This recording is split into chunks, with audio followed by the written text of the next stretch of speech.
The Prime Minister has described today as one of New Zealand's darkest days. She has arrived back in Wellington from New Plymouth. Let's go now to our political editor, Jane Patterson.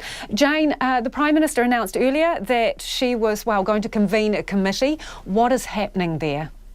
So she has landed in Wellington and is about to arrive back in the Beehive, where she's convened what's called the ODESC committee. Now, this is the highest level security committee in New Zealand, and it's convened in the event of serious security events. So she will meet very, very soon over in the Beehive with chief executives from right across the government, including Defence, Intelligence and Police.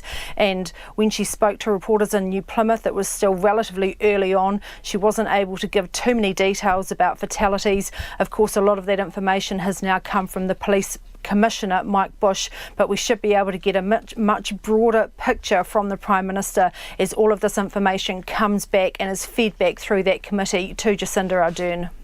And obviously she was out of Wellington. It's Friday. A lot of MPs will be dispersing. Who do we know is coming back to be part of this? Well, as I understand, the Police Minister Stuart Nash is coming back. Andrew Little, the Minister in charge of the intelligence agencies, is Wellington-based. He will be back in the Beehive. Grant Robertson, the Finance Minister and a senior Cabinet Minister, he's here in Wellington. So all of those very senior ministers and her kitchen cabinet, as it were, will all be coming back to the Beehive. Pretty much everyone, all of the politicians are flying, if they're not here, back to Wellington, while of course the media dispatches down to Christchurch. But it's going to be here in the Beehive that we can start to ask some of those questions that have really been swirling around. Were these people on the radar of intelligence agencies?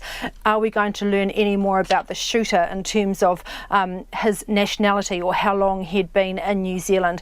All of those sorts of questions we'll be putting to the Prime Minister, and she will be getting briefed in the next hour. Has she given any indication when she expects to speak publicly again, Jane? No, we haven't got that time. It really just depends on how long that briefing takes. So we'll be here at Parliament and we'll be bringing you the Prime Minister live as soon as she has the briefing. It should be probably at least another hour or so, I imagine, before she's going to front to the media.